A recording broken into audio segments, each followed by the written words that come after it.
When did the season already start, or what's that about? Well, they're off to a good start. So they just had their first game. No, they started like a week or two ago, right? So they've had I think they're like seven games in or something like that. Crazy. Well, all right, guys. Well, good morning. Thanks for coming on Friday for our Friday live get together. I've kind of been talking about it on Facebook and Nextdoor and things like that, but we have a special guest today. So we'll bring him in. This is the mayor of Eagle, Jason Pierce. Morning, Jason. Morning, Mayor. Sorry. No, it's all good. Jason's fine. Jason? I prefer Jason. Okay, we'll do that. Well, thanks for coming. We certainly appreciate you being here. We know you're a busy man. I come to a lot of people might not even know that you have this, but there's a meeting every week, almost every week, usually every week, called Coffee with the Mayor at the council chambers at City Hall, 9 a.m. on Wednesdays. I come to that every week and enjoy the conversations that are had and the way that you make yourself available to anybody and everybody for any kind of questions. We've had some yelling and we've had some good questions that are usually super friendly. So I appreciate that. And I certainly appreciate you coming on to sit here and talk with us for a little while. No, I appreciate having me. All right. So I think we should get the 10,000-pound gorilla in the room out of the way. So if you don't mind, we're going to ask you a couple questions about Avimor. Sure. Can you give us just an overview of what Avimor is and why they would want to be part of Eagle? Yeah, so Avimor is a planned community that was done through the county back in the early 2000s. And, they got their first set of, zoning and stuff through the county back then, and they've been building it ever since. So they got somewhere around 950 homes through the county. About a year and a half ago, they went to Boise County. So that was through Ada County. Then about a year and a half ago, they went to Boise County, and Boise County allowed them to do 1,700 more homes. They happen to be in 3 different counties. They're in Ada, Boise, and Gem counties. Since the early 2000s, they've always wanted to be part of Eagle. They just never were contiguous. So they never touched city limits. And until about 2009, when Spring Valley, which is now Valnova, was finally annexed into the city, they were contiguous. But they just kept down the road that they were going at the time because they had their entitlements and they weren't really needing to get anything more at the time. And so, it's just, for me, having something like this and having the residents of Eagle and the elected officials that are elected by the Eagle residents, it's so important for us to have control of it. If you look at the growth in Eagle compared to around the valley, there's a reason we live in Eagle, right? They do things right, in my opinion. We have worked really hard to create a special community. And the only way is to affect that is to not stick your head in the sand and ignore it like it won't happen. So many people are like, who cares what happens over there? But everything that grows around us is enclosing our way of life, right? So we get a smaller and smaller area that we get to enjoy our quality of life that we have here in Eagle. So my philosophy is you push out your morals and values and your growth as far as you can to make sure you're protecting your little slice of heaven. That makes good sense to me, because it seems like when you have 3 counties, each with different various ways that they approach growth or building or development or anything like that, it's got to be a bit of a boondoggle to get anything done, and we just have to sit by the wayside and let it encroach on us and happen to us, right? So we're trying to get out in front of that. Correct. And, for them, it makes sense because they don't have to do with 3 different entities. They'll now only have to deal with the city of Eagle and approving things that they want. And one of the other things is with us being able to say, hey, this is what your maximum growth will be over the project, which I predict will be 40 to 50 years away, is amazing to be able to do today. Because everywhere any of us have lived, the densities do not get less around us. But we've been able to set this project at today what we would want for the next 40 or 50 years. So you think about it, their density is one house per 2 acres. I mean, what city does that? There just aren't that many. You know, they're looking at 2 units, 3, units per acre, 4 units per acre. I mean, you got Boise right now up zoning, which means that they already have zoning that's been set over the years, and now they want to change it from, let's say, 3 units per acre to 6 units per acre. I mean, those types of things, it's we have to make sure that our future elected officials have the same philosophy that the elected officials do today. Right. But we've been able to put a band around it and make sure that it does what we want it to do for Eagle today. So down the road, could somebody come back and say, "Hey, we want more density," and then change whatever's in the comp plan, which I have a question about. But so somebody could come back in 10 years, another administration down the road could come back and say, the developer could come to the administration and say, "Hey, we want more density." And it's really up to the planning and zoning at that point, and the council, and of course the mayor, to allow or disallow that. Is that true? Yeah, at the time, they could come and ask for different things at different times. And, once again, that I tell people all the time, local elections, your city elections, your school boards, your library boards, your sewer district, all those things are so important. They affect your daily life. You have got to make sure you're electing the right people to run your communities, because what happens at the presidential level is noisy. What happens at the Congress level is noisy, but they're not affecting as much as the local things are. And so, that's why you'll have to pay attention in the future too. But I think this community, the way, like I said, with its morals and values and the way that we're moving it forward, I think people will continue to vote people in that will make sure we're taking a look at everything and making the right decisions for the future. Awesome. I appreciate that. I do have a question about the comp plan, because I understand that we have a comp plan that was revised in 2009. Is that the right year? The last time it was done is 2017. 2017. So it was done previously around 2009. It was redone in 2017. And now what I wonder is with Avimor having been recently annexed, I understand they're not technically in Eagle yet. There'll be a date for that turnover or whatever, I'm sure. But do they already have a comp plan that we have to adopt, or is that something that will be recreated, or how does that work? So they were already in our comprehensive plan and our future land use, and it's been in there since 2007. Okay, so the city's been planning for that to come to the city at some point. 2017, with the previous administration, it was left in there. When I was actually running for mayor in 2019, they were trying to take it out of the comprehensive plan. And it was because that way they could then say, we don't want it to come in. So it would have been your council members and your mayor making that decision, rather than the 4,000 or 5,000 people that put their time and effort into the comprehensive plan in 2017, along with being able to go through the public process that we just went through, to be able to hear from residents, to be able to hear from the applicant, to see if it's the right decision for the city of Eagle or not. And so it was kind of interesting seeing them wanting to take it out. And some people will say, "Oh, well, that's great." Well, you just had a few people making that decision, rather than going through the process that we just had to go through. Cool. All right. Well, that's interesting to know, because I had someone approach me yesterday and ask me, "Well, what about the comp plan?" And I said, "Well, I just happen to be talking to the mayor tomorrow. I'll ask him."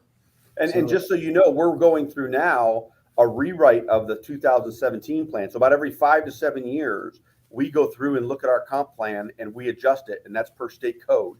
And so we'll look at it and there's things in there that we want to do, where we might want some more commercial, where we might want to lessen densities, where, whatever it is that the community wants to do, but it'll be that same process of 4,000 to 5,000 people over, an 18-month period that will help make those decisions.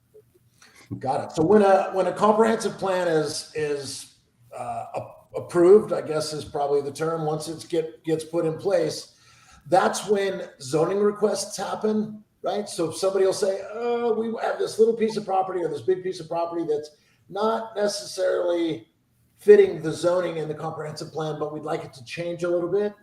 And yeah, so it can go. It can go all different ways. It can be people coming in and saying, hey, we really shouldn't have this much density around these areas. It didn't work in the last plan. We want to adjust them. It's gotten too crowded in an area. You might have a landowner that comes in and says, I've got these, 80 acres out here, and I would like to see it be 2 units per acre when we might have had it at, 1 unit per 2 acres. And so those things have happened over time. And then you've also got the thing that, we don't make these decisions in a vacuum. That really a lot of people think, if you have a landowner that's near a city, 2 cities, they can decide which city they want to annex to. And so that's as long as one piece touches the city or 2 cities, then they have to decide which one they want to be annexed into, right? Right. So sometimes you're actually fighting the mentality of, hey, they want to go to another city. I mean, Star's densities are higher than Eagle's. So, if you're touching Star and Eagle, you might decide to go to Star because you can get more homes on that, but it's still going to affect Eagle the same way, right? I mean, we're so close to each other. And then you look at the other thing is you might have a piece of property that is just not yet in city limits, and they decide to try to develop it in the county. And then you've got the county making decisions. And that's what actually happened with Legacy, and what happened with Spring Valley back in the early 2000s was the fact that they were first going to go to the county with 3 to 4 times as much density as they ended up getting through the city of Eagle. And luckily the city took the bull by the horns at the time and said, hey, no, you're going to affect us. You shouldn't be developing in the county. Come to the city. Legacy was going to go to the county at almost 4,000 units in that same amount of space. So a quarter. We'll end up having a quarter. We're not done. Myself and Sean both live in Legacy, but so with about 630 acres, we'll have about 1,110 homes. Exactly. Right. Yep. That's interesting because now I think what we're going to end up having when all's said and done is like 40% open space. So it sounds like the city did it the right way and said, hey, look, there's a minimum number of free space acres or percentage of acres that they have to give back. A developer has to give back in the city of Eagle. Is that true? Yeah. So it's right around 20% is what it is. But then what you can do is you can get bonuses of density based on giving more open space. So, with Legacy, I think you'll end up being just under 1,200 homes there as total. But like you said, 40% open space. So what we were finding in Eagle is that a lot of folks that were moving here, not everybody wanted to take care of 2 acres, right? Not everybody wanted to take care of a 1 acre parcel, right? But what we could do is we could create neighborhoods like Legacy, the Preserve, others, where you might have a smaller lot, but because the open space, everybody in that community is paying for and gets to enjoy. Yeah, no, I agree with that. I think that Sean had some questions about the sports complex. Yeah, I just wanted to know exactly how that's coming along and how that kind of came to fruition for people that hadn't maybe followed it, kind of thing. Yeah, so I've been for probably the last 18 years, I've been really active in trying to find a way to get sports fields that the city of Eagle would own and be able to have for our little league programs, that include both baseball and softball, open, flat grass for soccer and lacrosse and all the different things. And so we've been looking for space, and this 95 acres kind of came available. And so we worked with the folks at GCW who own Spring Valley, and we were able to work out a deal with them to be able to get this in our hands. We paid $2.5 million up front for this 95 acres. We will end up paying another 7.5 as a max out of what are called park impact fees from their development. So as a builder builds a house, they have to pay park impact fees. We would take that money and we would be able to give it back to the developer up to $7.5 million. So we're basically getting a $7.5 million loan with no interest. And it's being paid for by the development they do, which is, perfect, right? It's not coming out of our tax dollars as we go. It's coming out of the future development. The future people are paying for it. That's what we always try to strive for here in Eagle.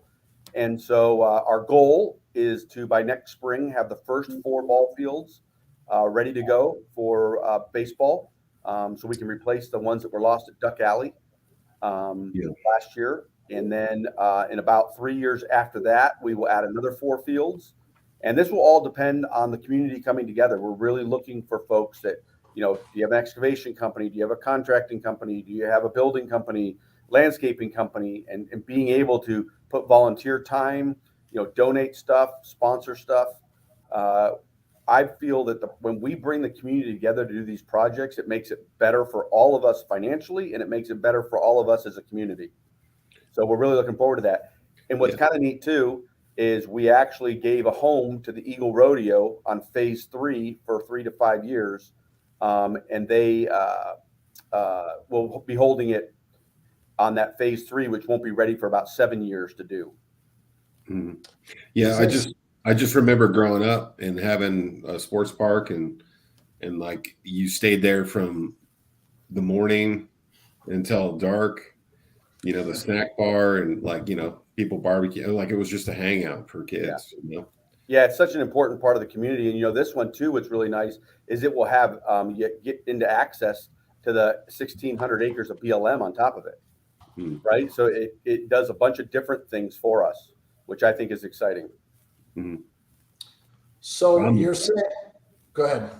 I was just saying, I'm looking forward to it. That's for sure. Yeah, definitely. Yeah, I'm going to bring it up right here so we can see it. I brought up the bike park by accident there. I also like the bike park. Yeah, the bike park's great. But here's a slide that shows. Can you guys see that? Okay. Yep. Yeah. Here's a slide that shows. It's too small. There we go. So you're saying, Jason, that these first 4 fields that are all the way to the east here will be the first. I mean, the 4 fields will be the first ones that are completed, hopefully by spring of next year. Is that right? Correct. Yep. And that's just down the 16, right? Right. Yeah, it's off Highway 16 and Equest. And one of the reasons a regional sports park, it was so important to put it at Highway 16 is because this park will be used for people coming from Emmett and Star and Middleton to play games, and you'll be coming from Meridian and Boise. And so you don't want to put something like this right in the middle of your town, because then you're driving all this traffic, into your local streets. And it's so much better to use your highways to get people to these places.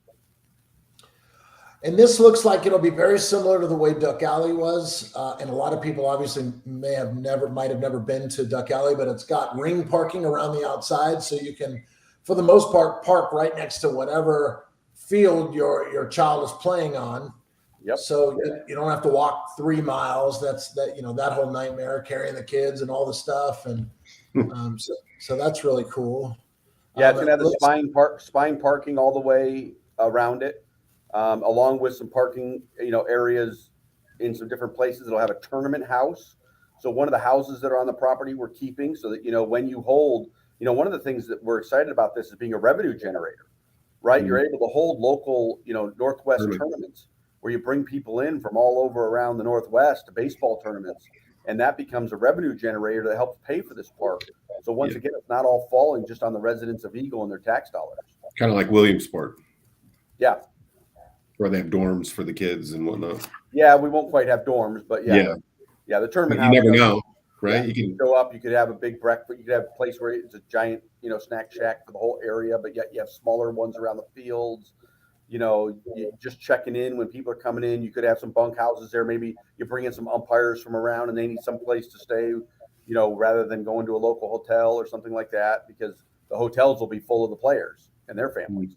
So that's cool. So on this, the rodeo is going to be where these 2 soccer fields are. Yeah, where the 4 soccer fields are there. Yep. No, all 4 of them. Okay. For 4 to 6 years, is what I understand, until at what time those fields will be able to be put in. And then about 3 to 5 years. And then, the rodeo is looking for a permanent home somewhere. And we're working on that with some different folks in the foothills there also. So that'll be great. That'll be great. Yeah, the Eagle Rodeo is such an important part, and we just really wanted to make sure we had a place for them to go. They were, almost to the verge of not having one this year. And the way the rodeo circuit works, once you don't have it, it's really hard to ever bring it back. Yeah, that makes sense. And what was the history on the Eagle Rodeo? It was in Eagle, then went to Avimor, right? Or something like Yeah, that. so it used to be right in downtown Eagle, kind of where the new Marriott Hotel is being built along Plaza Drive there by the fire Yeah. station and Crunch Fitness. Mhm. And it was in the middle of that. Well, the people there sold that property, so it ended up moving up to actually Boise County, so the northern portion of Avimor, because they were willing to give them a spot to do it. Yep. So once again, they didn't lose it, and now they're moving down over here. And my guess is, from what we're working on, they should be able to, like I said, about 5 years, have a permanent home in the foothills somewhere that they'll never have to worry about moving again, which will be awesome. Right. Yeah, that'll be great. That really does give it a little more of that small town feel. Mm-hmm. So let's see here. Sports park shooting complex. Yeah. Yeah, Pew, go ahead. pew. Yeah, the shooting sports park. So that is something that's it's been the purpose for it is we have a lot of BLM land up in the foothills. And BLM, federal land, you can shoot on it, you can do whatever. And we were hearing from a lot of the horse folks, we were hearing from a lot of the mountain bikers and the moms that walk their kids out there and walk their dogs and stuff, that it was getting really dangerous for them, because a lot of people shooting, and I'll be honest with you, not everybody takes the safety precautions they should and forget that there's other people out there with them. Mhm. And so we really saw a need in Eagle to be able to put a shooting sports park in, where it was a little bit more controlled and managed. It doesn't mean that we're doing anything with what's happening on the BLM land. And then we were also worried about, will the feds ever decide that you can't shoot on the BLM land? Or will they decide, they get enough complaints that it's too dangerous here, or there's too many houses around, that they won't allow people to do it anymore? And that was something that we really thought was important. We're a sanctuary, Second Amendment city. Being able to have a place for people to be able to, shoot their guns and practice and have tournaments and all kinds of stuff was very important. So we actually are working to build an 80-acre shooting sports park up off Willow Creek, which is what Eagle Road turns into when you go as far north as you can on it, up into the foothills. Right now, we're at the point where a range design company is working to put all the specifics together for it, so we can take it back out to the public again, make sure we're going down the right road, whether it's to have it or not, whether it's to change a few things here or there. We've gotten a lot of input from everything from 4-H, fishing game, the local police officers in departments throughout the area, shooting competition groups. We've heard from the horse community. We've heard from just so many folks about what they want to see out here. And so it is on our webpage. You're going through it now, and it shows the initial stuff.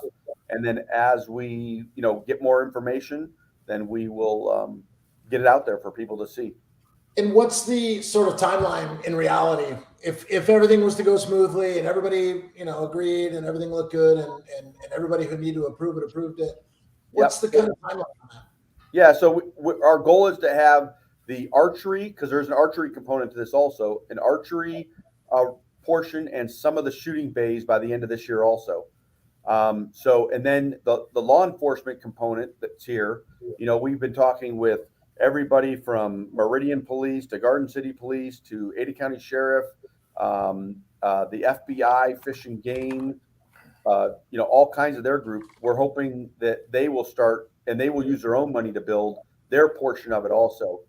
Yeah. They have to go pretty far to do their practicing, anywhere from Blacks Creek to Parma to other places. And this,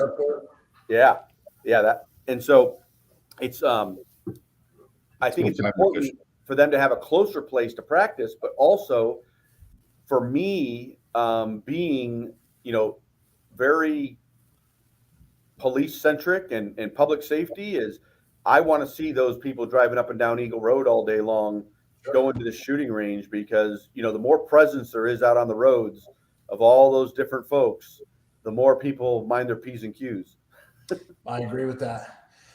Speaking of the website, this website, it's come a long way since I moved here. It's you guys have really done this right, where people can come in, and a lot of people might not know this. You can go onto the website cityofeagle.org, and then you can search for any one of these things. You can see a schedule of what's going on. But my favorite part of this is just the facts. Now I'm looking for it and can't find it, but where is it, Jason? It's going through. If you go through there where it says the state of the city, you should be able to arrow over that front image there, and it'll keep That's going. Sorry, I just searched for it. There you go. But Even better, right? And here it is. And all of the important things that people are really talking about or important in the city right now are here at the top. With our recent switch to hardened sanitation, the Eagle Senior Center, and the goings on there. And then the regional sports park and the shooting sports park, like we've been talking about. All that stuff is here, and you can click on it. And one I do want to talk about is Eagle Fiber. But you can click on it and get some really good information before going to Facebook or Nextdoor and going, hey, what is it about this? And then you get all this input. Everybody's got some 2 cents. Everybody's got their 2 cents, and you've got a bunch of people who are absolute and always naysayers, who will try and shoot down anything that's going on, especially with this administration. And so it's best to at least start by going to this website. In my opinion, go to this website, get the information, and then go talk about it, because at least then you have a foundation to build Dan, on. that's no fun. It's no fun. You got to just right. Yeah. That's rile them up a little bit. You know. Right. Well, I'll tell you, it was important for me, and I say this all the time. I go, hey, we're going to disagree on things, but at least make sure we're all coming from the same factual information, right? And so when the misinformation gets out there, it's so tough. And so with just the facts, what it was about was just making sure, hey, here's what we did, here's where we're coming from. And then, like I said, if you think a shooting sports park is the worst thing in the world to have in the city of Eagle, then you can still have that. But realize, it's not there because we want people, shooting guns up in the air like they do in, the Middle East somewhere. It's like, we're doing things for a reason, and we're doing things safely, and it's coming from folks that want to have things in their community. Right. And in that vein, when I moved here, I've been here 5 years, for those of you out there who don't know. Out in BLM, there used to be. Say it again. Said you're almost native now. I'm almost native, yeah. Mm-hmm. Out in BLM, where I like to go shoot, and I take my family, and we go out there and shoot and do other things and hike. And when we first moved here, there really weren't that many people that went out there. And so when I first heard about the shooting sports park, I thought, no way. How could they take away my ability and my right to just go right out here where I want, Wild West style, and shoot my targets and throw my clays and do all that stuff. But then now that I've seen so much trash and destruction out there, and people leaving all their shotgun holes and all this stuff, and shooting dangerously, now I don't necessarily on a busy day, Saturday or Sunday, want to take my kids out there. So I think that the shooting sports complex is a great idea, where at first I wasn't so much on board, but I think that I am now, because it's a place that people can go, where there's somebody watching out. There'll be a range officer, and I just think it's a better way to go. I have a firsthand experience. I had my side-by-side. We're out there with the kids, and someone was laying down in the back of a bed of a truck, and they were probably shooting about 1,000 yards, right over the top of where you would, like, where the path would be for the side-by-side to go. Right. And so I had to stop and are you, you're going to wait for me, right? Right. Just making sure, because I'm driving my family around. I've seen that. I've seen that. And I hate to say, oh, it's the new people, or, oh, it's the Californians, or anything like that, but it does seem like there has a new group of people are out there shooting, whether they're new, you don't know, or whether we're just seeing it more now, who are shooting across or have done some shooting. Mind you, most people shoot safely. most of the people yeah. that I see out there are shooting safely.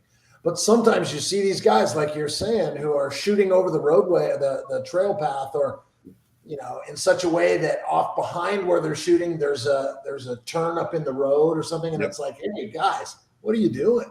Mhm. So I think it's a great idea. I'm really happy that it's coming. I'll be really excited to see what sort of shotgun facilities there are. My son shoots, and soon my other son will shoot on the trap team at their school, and we have to drive way out off of Cunamora. And so I think that if we could come up with some way to be able to use that would be really, really beneficial to the people who live right here. And the other thing too about it is, I have listened to so many people that have said that they just bought their first gun when they moved to Idaho, right? They think that because they're here now, they have to have one, which is great, right? I mean, Right. but you need a place to practice, to train, and to do that. And when you have range masters that will be out at places like this that can help you with that, and it doesn't, cost you anything, and it's part of the process, and you got other people that know what they're doing to help folks. It just, once again, these things all make better communities, and that's what we're trying to create here, is a really good community. I agree with that. 100%. And like you said, it's great. Yes, Idaho, we have a culture of gun ownership, and that's great. I love that. But I do think also it's a good idea to train in an environment that's conducive to learning, and not just going out and do it, trying to figure it out on your own, which isn't always bad.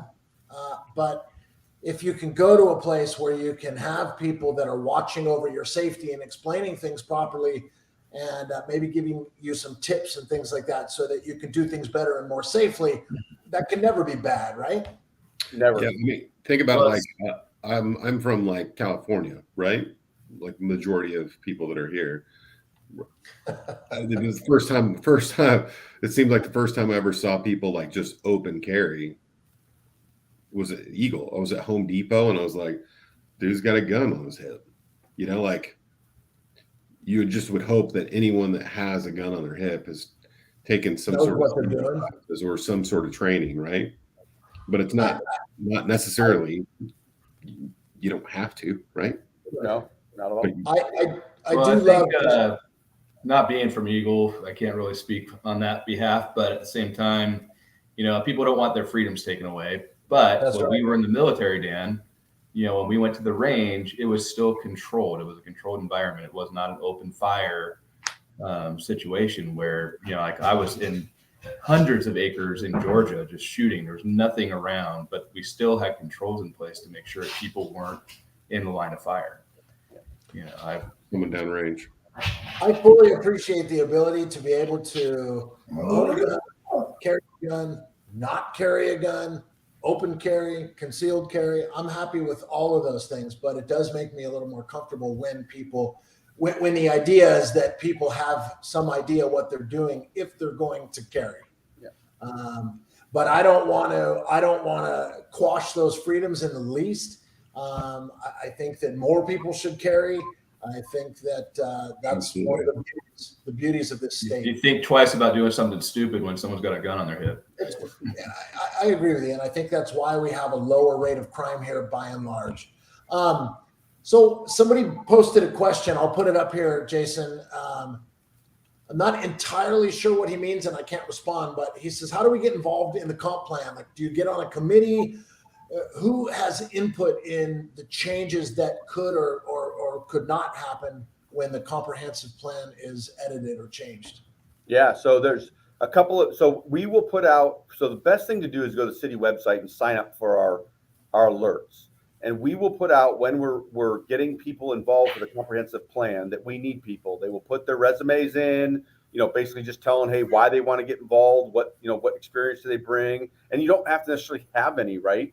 And then what I do is I go through that list and I choose people to take to the council to approve to bring on to the comprehensive plan. So we just got done last year, at the end of last year, with doing a review of the existing comprehensive plan.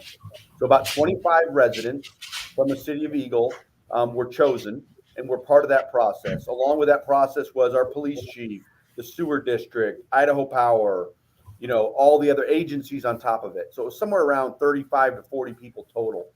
Now, what they did is they reviewed the existing plan, then they give input on what they would like to see, some changes and stuff, and then it goes to an engineer group that it's been at for the last 3 months.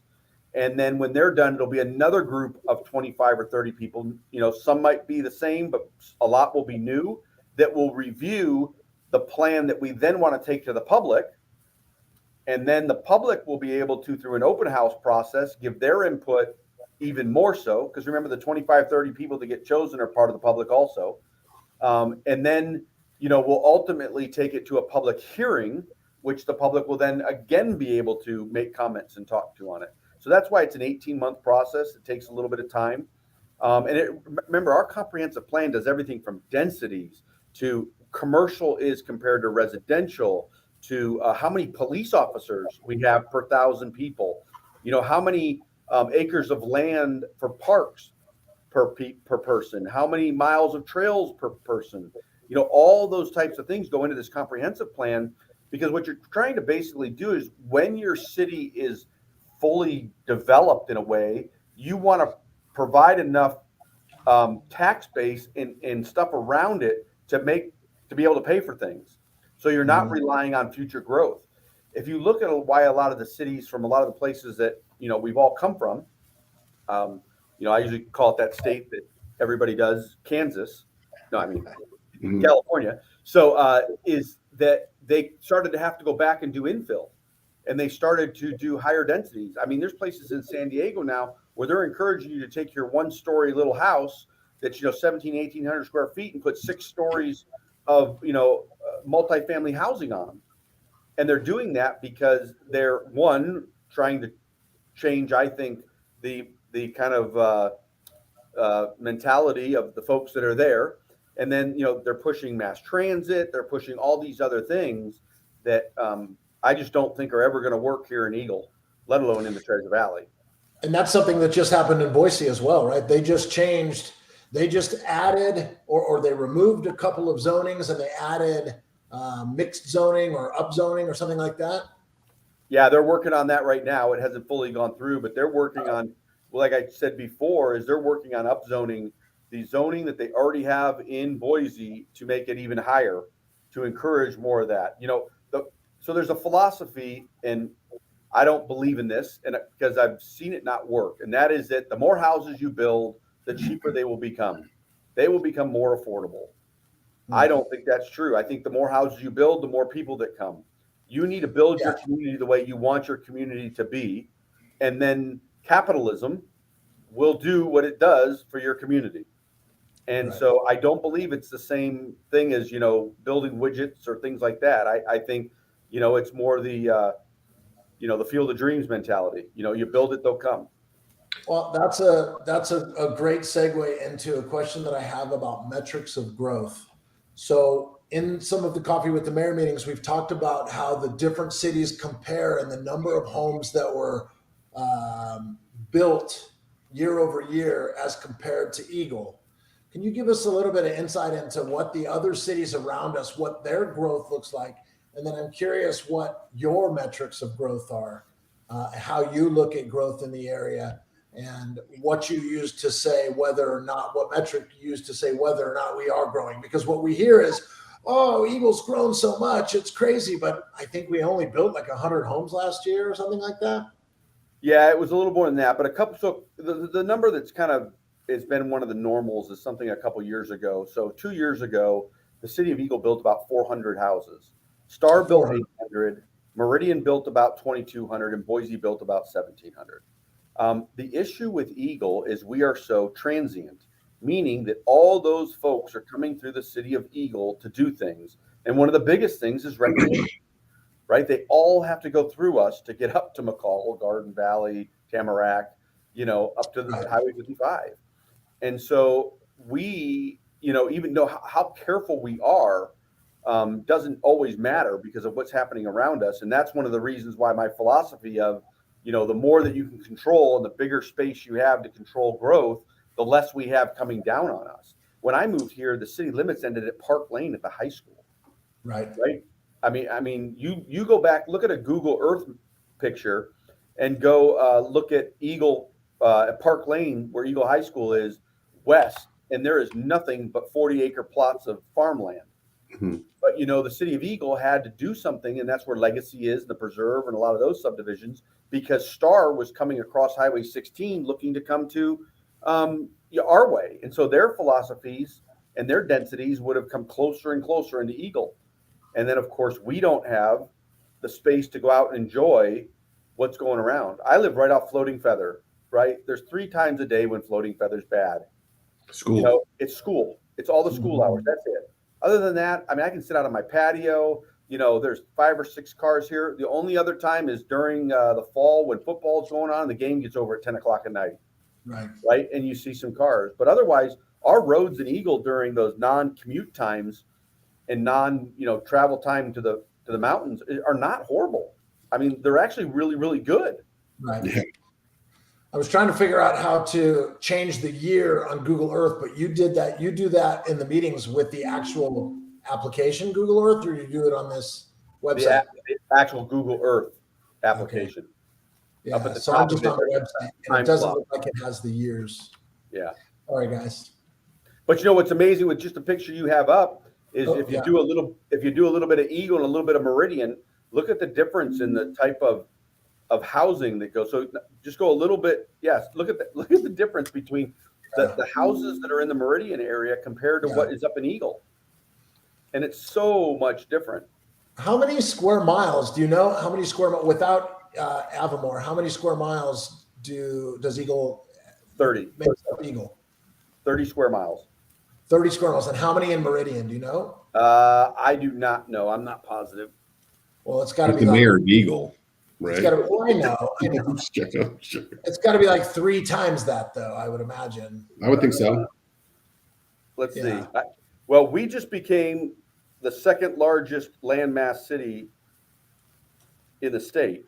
And what date will that take? What date will that take over or whatever? It'll be about 6 weeks. We still have to do our findings of facts and conclusion. We have to do the actual ordinance that brings it in. So Meridian is 34. So I just asked Chat GPT, and it says 26.84 square miles. I don't know. But they're only current. He is only current up to 2001. 2021. Yeah. And Meridian looks like it's 34. Wow, that's crazy. Yeah, we're 30.87 as far as Chat GPT is concerned. And that is the density there. I didn't realize that we're about the same size. In fact, slightly larger. I guess that would include the foothills and things like that, possibly. Yep, so some of it, not all of it. Makes us bigger. But the number of homes in Meridian versus Eagle just seems astronomical. Well, that's the thing is Meridian is about their density is about 6 homes per acre. The city of Eagle is 1 home per 1.5 acre. Yeah. Right. So if you take the square miles divided by the number of people, number of houses in it, that's what it comes out to. And that is changing rapidly right now because Meridian's growth philosophy you've seen it over the last 4 or 5 years. I mean, the amount of multi-family housing going in there is unbelievable. Yeah. So my question is, so if we're at like 1.5, or what is it? 1 home. 1 home per 1.5 acre. Per 1.5 acres. What's our cap? Do we have a cap on that in Eagle? No, it'll just go through. It's just more of a philosophy kind of thing. We're not like, we can't exceed 2 homes per acre kind of thing. No. It's just basically our comprehensive plan as we grow. We have a lot of stuff that hasn't been built yet, but there's reasons for that, right? So I'll give you an example. Spring Valley, which was a project that was approved back in 2009, is just now getting off the ground, and that's 6,000 acres, guaranteed 3,000 homes, but can get up to around 7,000 with providing more open space. They have enough school sites, they have enough water, they have all these things. And so what that does, though, is by the way we approve projects, you have to have a special builder come in and do these types of things. Not anybody can just do it. And when you can master plan 6,000 acres, it is tremendous because you're looking at the long term of your community. You know, what happened down here in Eagle, even though we are where we are, is you're looking at 50 home projects, you're looking at 100 homes here project, you're looking at 200 homes here. And before you know it, you've got 3,000 houses and you don't have everything you need around it to take care of it because you were looking everything, you know, in a box. And when you're able to look at these big swaths, you're able to look at everything. You know, Spring Valley has to provide the land for the schools. It has to provide the land for the fire station. It has to provide the land for the police station. It has to provide the land for the library. I mean, and you know, everybody, oh, that's just the land. You still got to build the building, but land doesn't get any cheaper. And they're not making any more. And they're not making any more. So, you know, to be able to make sure that these developments have to hold it together, and you can't do that when you have small pieces of land because you can't make someone that's developing their 40 acres, you know, they don't have enough land to provide what they might need to, but you can't take somebody else's to say, oh, sorry, sir, your land is going to be for a school, right? Because it's just not the way it works in Idaho. We're very private property right oriented. It's funny too, because a lot of people will say, well, why doesn't the mayor or the administration make them do this or that? Well, because we appreciate private property here and allow the property owner to do what they want with their land, right? Are you talking about the land off State and Palmer to the 16? I mean, that comes up a lot because we're in Legacy and, that's planned for homes or townhomes. And I think commercial on the west out side. On 44. Yeah. On Palmer itself or out on 44? No, on the 44 in Palmer, but I'm just saying on the west hand side. And then I know that Corey Barton and CBH is on the other side going towards the 16. A lot of people are like, wow, there's too many homes. Traffic's going to be a nightmare. You know, that's what we feel because we're, you know, part of the community and we're going to have to drive through. And I understand that too, but you got to remember when we're putting our comprehensive plan together, we've got to make it attractive for the landowner to want to come talk to us about what we want there, because that's where we're fighting Star. Mm-hmm. That's how we lost some of the land. You know, the four corners of 16 and 44 are all in the Star city limits. Mm-hmm. And you look at Amazon Falls. You look at the other stuff that they're building there. Mm-hmm. That's what you would have had even closer to you. And I don't think you guys would have wanted that. And that's what I'm saying is we aren't making these decisions based on, you know, just look at, we've got to make it attractive because that landowner had an opportunity to go to Star because they touched Star. Mm-hmm. And so we've got to compromise. I mean, so Legacy, for example, from Park Lane all the way up to Highway 16 used to be 1 and 2 acre lots. Yeah. I know a buddy on Longhorn and he used to just walk out his back property and go hunt. But that's what it was in our comp plan. But then when the county wanted to allow Legacy to build in the county, and when Star started getting their water and sewer to Highway 16, we had to change our comprehensive plan to be 2 units per acre, you know, half acre lots. They're not half acre lots, but I mean, you can have 2 per one within the open space, because that's what made it attractive for those landowners to actually talk to the city of Eagle. Otherwise, they would have just gone to the other places. Right. So, and what you're saying, Sean, I know that CBH or Corey Barton owns 3 of those tracts of land, but I don't know that they're necessarily building CBH homes there, are they? Jason, do you know? We don't have the plan in front of us of what they're doing. It's not that far along. And Corey, you know, he bought Legacy out of bankruptcy when it first came out from the downturn. And, you know, he actually had to come up with a different signature home because of the fact that, you know, his houses were closer together. He bought land, you know, he couldn't afford to build in Eagle. And that was the first time that he started building in Eagle because of the fact he was able to get the land cheap enough that it made sense for him to build homes. Right. So, So he basically saved Legacy. You know, I mean, somebody eventually would have come and done something, right? But he did at that point. Know, as Justin and Marty have done. But, you know, he started some phases of it that had gone in that first, I think, 3 or 4 phases that were being done. Yeah. There was like townhomes or whatnot, right? Yeah. Something I like that. happen to live in one of those. Yeah. But so my other question is too, like, so as these new neighborhoods are like kind of smushed together, right? You'll see like a lot of like through streets, through neighborhoods and stuff like that. And I know I asked you a question about it before, but it's mainly about getting kids on sidewalks versus streets, right? Because we don't have like sidewalks necessarily, like back in Irvine where I came from, where there was a sidewalk attached to everything, and there was never, there's a bike lane, and it wasn't a bike in the middle of the road, holding up traffic in their spandex, So, I mean, that's the reason why those neighborhoods connect, and they have through streets through neighborhoods, right? Well, yeah. So we connect all of our neighborhoods for a reason, and that is that, and it's an ACHD philosophy too, is the fact that if you live in the preserve and you want to go to your friend's house in Legacy, right, you don't have to get out on the Floating Feather or the highway or something and go that route. You can get there without going, because you got to remember, on the larger streets, it's not just your local residents that are driving those.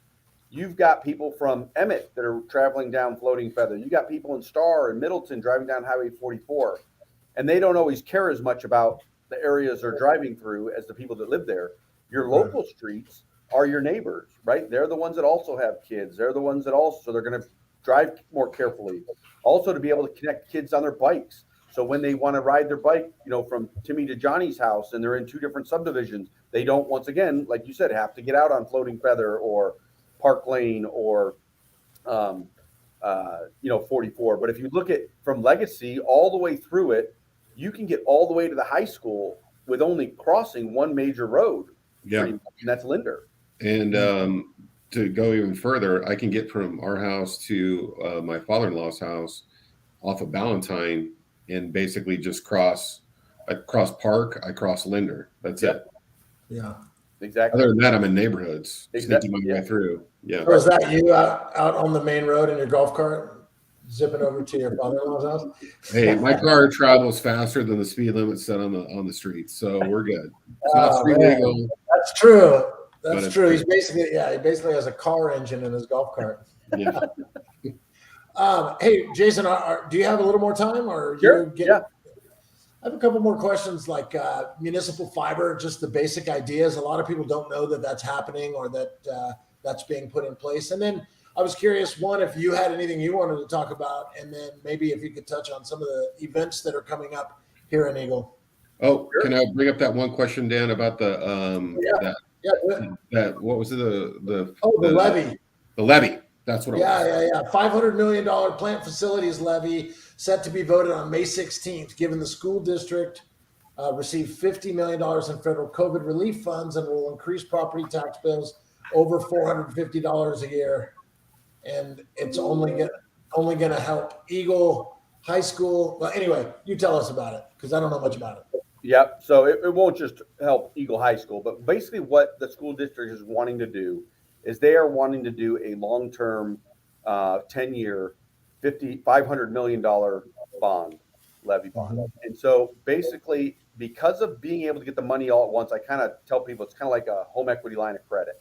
So basically, they don't have to spend it, but it could save the taxpayers about $250 million in interest and other things, according to what they're saying, by approving this. But the issue is that you are putting this money in the hands of the school board to make sure they make the right decisions on how they spend that equity line of credit, right? If you take out an equity line of credit, and you can it can be great, it can be there in case of emergency or anything else, or you could, add on $100,000 to your house right away and it's gone, and, you're going to be looking for more in another year. Or buy a new truck. Right, exactly. And so that is kind of, we have a pretty conservative school board here, the Meridian School District. Our superintendent is pretty conservative. And so they want to put out there to the people that, hey, we can do this for a lot less money in the long run over the 10 years if you trust us to do it. And so I think everybody needs to go out and do their homework. They need to listen to the actual presentations and get them from their website. Listen to it like they just had one at Eagle High School. They're going to have others, and really listen to them and find out what your philosophy is on stuff. And I'm always for saving money long term, but like I said, there are caveats to it, and we'll kind of see as it goes through. I'm still getting 100% on it because obviously the school district is a separate taxing entity. It's separate elected officials and has nothing to do specifically with the city of Eagle. Right. And so, yep. So I think the other day you were talking about how there's a current bond. This one will replace that one. And the biggest factor is the restructuring of the interest being paid. Is that Yes. sort of true? Okay. That's my understanding of it, like I said. But like I said, I would encourage people. I spent a little time on it only because I have a lot of other things I'm doing around the city. So, but I will keep investigating it more and looking into it. And are those meetings posted online at the Eagle website? Actually, the meetings for that are going to be at the West Ada School District website. Okay. And so if anyone's interested, they should go there. They should go to the West Ada School District website. Okay. And the reason is it's tough sometimes for us because if we put a meeting up there and they change the date and we don't change it, then did we give people the wrong information? So. Right. I'll try and put some of the links to some of the things that we've talked to in the description when this thing's all done and I have some time to do it. How about municipal fiber? Yeah. So here's our philosophy on fiber is, so the city got $6.5 million in ARPA money. And when it first came to us, it was able to be used for police, fire, or first responder stuff, and then broadband. And so we started looking at creating our own fiber infrastructure in the city of Eagle, where the residents will own the fiber that is run throughout the community. And then companies, ISPs, which actually give you the internet to your home, will be able to get on it and provide the service. So you'll have the choice of Sparklight, CenturyLink, CTC, TDS, Google Fiber if it ever comes to town, whatever gets on there, Acme Internet, whoever. Competition. So it's on the website here, but what it does is, if you look at a lot of the older neighborhoods of Eagle, they do not have the infrastructure that some of the newer area does with fiber. And so their internet speeds are horrendous. And so this is all what's called an enterprise fund, which means it pays for itself. It's not coming out of separate taxpayer money, and it'll eventually run itself just like our water system does. And it'll take it from the money that people pay monthly for their fiber connection into the house. But what really makes it nice is a couple of things. One is, once you have Eagle Fiber to your house, you will no longer need to have a cable run from the street to your home when you change service providers. So right now, if you go from like a CenturyLink to a Sparklight, they got to come out and run a new cable from the street to your house, and then run it, and then you connect it through your garage or wherever you have your media panel. Once you have the fiber from the city, it's all done through software on the back end. And so there's no more having to connect to your house with different companies. The other is, a lot of these companies won't reinvest in Eagle because the ROI, right? The return on investment. Most of these companies are looking for about a 5-year return on investment. And when you can only get, 1,000 homes on a mile of fiber, it doesn't pay back as quickly when you're in Meridian and you're getting 6,000 homes on a mile of fiber. Mm-hmm. And so they're never going to reinvest in the community. And so for Eagle, if you look at a lot of our residents, we have a huge homeschooling community. We have a huge community of retired folks that will rely in the future on telehealth. We have a huge community that works from home. And making sure that they have good access to good high-speed internet, is so important. And so that's why we wanted this. We think internet is an essential service that people need, just like they need sewer and water. And so we want to invest into this. We're going to invest about $4 to $5 million of that $6.5 million into it, which will give us a good springboard to then get people on it and continue to build it as we collect the fees that it costs. So we're looking at 1 gig up and 1 gig down for right around $50 a month.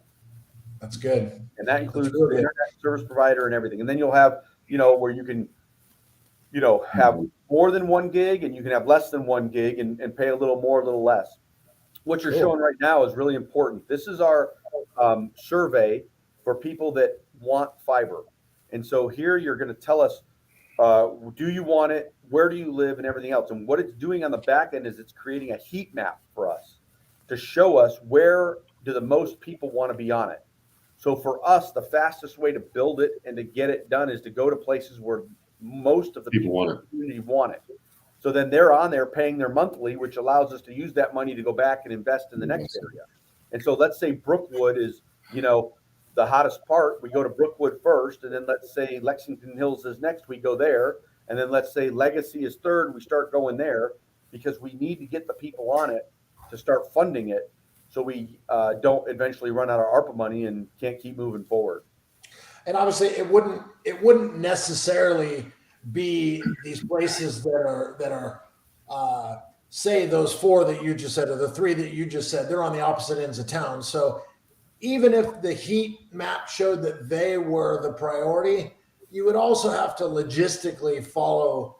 You'd have to follow a path that makes more sense logistically as well, right? You would probably try and start and get the fiber to the places that show up on the heat map, but not necessarily on opposite ends of the city if that's the way it turns out first, right? Does that make sense? Well, yes and no.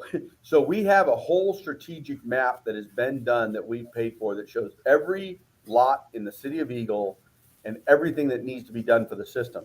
And so we have been partnering with FatBeam, who is doing a fiber project for the school district, to run conduit for us at the same time they're running them for the school district. So we're saving a ton of money. We're saving a ton of time and effort and disruption to the roads as they run that fiber. We won't have to go back and do it again in 6 months. Yeah, that was super smart. We do, because we have that money from the ARPA, we do have the ability. Our goal is to use much of that for the trunk lines. So running the trunk lines is the easy part. It's getting to the houses that are the hard part.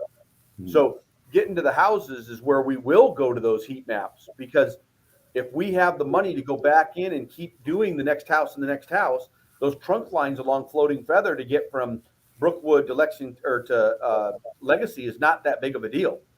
It's getting to all the houses in between. So we've really mapped this out and have a plan that makes sense financially to make sure we do this. And then the other thing that we're doing with this is we're connecting all of our water, our well pump houses. We're helping the sewer district connect all their pump houses. We're connecting all the parks. We're connecting all the, sprinkler boxes. So right now we're paying $50 a month for all those things to have a cellular connection. And now we're going to connect each one the way too, which gets rid of that, that monthly cost, and is going to save us, the city, a ton of money moving forward just in what we spend to run our community. I got a question for you. What happens if you already have fiber? Well, that you can stick with what you have. There's no, or you can opt in, kind of thing. You don't have to have it. It's just, once again, this is going to truly give you the opportunity to choose from 10 different companies at a time and even have backup. So let's say you want to have both. So let's say $50 a month, you've got CenturyLink, and then you want CTC as your backup. So for another $10 a month, so for 60, you have two companies. So let's say CenturyLink fiber gets cut in Denver, Colorado, and your CenturyLink goes down, but CTC runs through Salt Lake. You could just, without the blink of a hat, unplug it over into the CTC side, and now you're up and running again. You don't have that downtime. So that's basically a failover. Yeah, redundancy is so important when you're working from home. Right. That is true.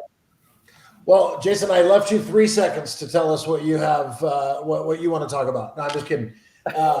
What do you make it snappy? I'm sure there's some things that we haven't thought about that maybe are coming down the pike, or that you want to talk about. Is there anything like that? Well, I'll talk about some of the fun stuff. So April 19th, I'm doing my State of the City address at the Eagle Nazarene Church. So hope we'll have a lot of people there to come out and see, what we've done over the last 2.5 years, and then what we plan to do moving forward. We have in May, we're starting Saturday Market, which goes till October. So every Saturday down to, Heritage Park. You've got the Thursday concert series that will be starting up here in the spring and summer. We've got, like our big events, Eagle Fun Days, the weekend after 4th of July. Best weekend of the year right there. Yeah. We got such a good time. Yep. We got a jazz festival that, we started last year with a group. And it's been amazing. Didn't we have an art thing? We had an art thing. An art thing? Wasn't there like an art thing that you guys did downtown? Oh, well, they do. They have the art walk. Yep, Yeah, that they art do. walk. Yep, the downtown businesses put that together, and they do an art walk down there, which is really cool. You got people out drawing different pictures and stuff from around the community, and then they become for sale when they're all done for the season. We've got the Harvest Fest that we do in the fall. Country Christmas is such a fun time. Look forward to the trolley starting to run through town. Oh, yeah. I haven't been on it yet. We're excited about that. Yep. So just kind of some fun small town things. I think I said this before. The small town feel is so important to me that we keep that no matter how large we are, land mass wise. And so that really comes from the mentality of our folks that live here and what they want in those events, and then also how the city council and mayor create events and do things throughout the community. I got a question for you. How can we attract a really good Mexican restaurant? Seriously. But you basically, Can like we give some incentives or something like that to get someone over here? So we've been working on all the restaurants that we bring to come, but I get that all the time from people. Oh, why another pizza place? Oh, why another of this? It's like, this is a capitalism. It's a free market. People think they can do one thing better than the other, and we just don't have someone that has come here that wants to do another Mexican. We've got a KB Burrito. We've got the Cafe Rio. We've got Casa Mexico, and so there are some others that are looking, but it's ultimately California Mexican food over here. You need to obviously up your cooking game and open up a nice Mexican restaurant. Hey, I'm all about it. Trust me. I can cook. I can cook. Well, let's do it.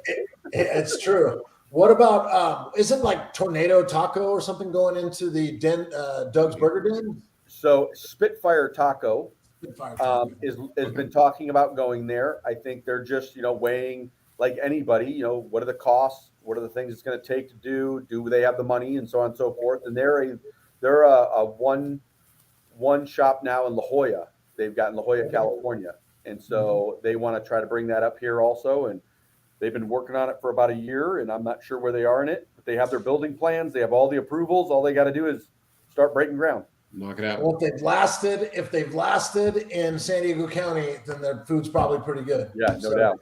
Because there is no end to wonderful and delicious Mexican food in most of Southern California, but especially in San Diego. I got another question. Sorry, it's totally sidetracked. But do we have a Cars for Coffee or a car like Cars and Coffee kind of thing downtown Eagle? So there is actually tomorrow. There's a group. It's a private Facebook group that does stuff that's doing Cars and Coffees at Holy Cow. I believe it's at 8:30 to 10:30 tomorrow morning. Cool. Is this Max Brown's Eagle Meet and Eat thing, or is this something else? No, this is another group, Facebook group that just does it, and they have a bunch of Cars and Coffee that go down there, and I can't remember exactly what the Facebook group is called, but I'm sure we're going to be down there with some neat cars, and so that'll be fun. That's cool. There's a pretty big parking lot there, right? Yeah, it is large. Yep. What'd you say, Sean? I'm sorry. Oh, it's just there's a lot of people with old cars in garages. You just see them, and I'm like, but I never see them on the road all that much, So yeah. So I spend about 6 months out of the year. So yeah. Right. Yeah. Especially this year. My goodness. Yeah. I can show my son what a stick shift is. So. Okay. Well, if nobody has anything else, I really want to thank you for taking your time to sit with us and talk about some of the issues and, dispel some myths that people may be thinking about or whatever. So thank you for coming. I really appreciate it. I encourage people to go to the Coffee with the Mayor Wednesdays in the council chambers downtown, 9 a.m. There's coffee and donuts. You can, just like this, you can ask the mayor of your city anything you want, and get an answer right on the spot, which I've never lived in a city or even heard of a city, and I've asked tons of people who haven't either. I've never heard of anything like that. So the accessibility that Mayor Pierce gives us is second to none as far as I'm concerned. So thanks for coming here today. Go ahead. He's a pretty good baseball coach. So. I appreciate that, and Dan, the check's in the mail. So thank you. Okay, right.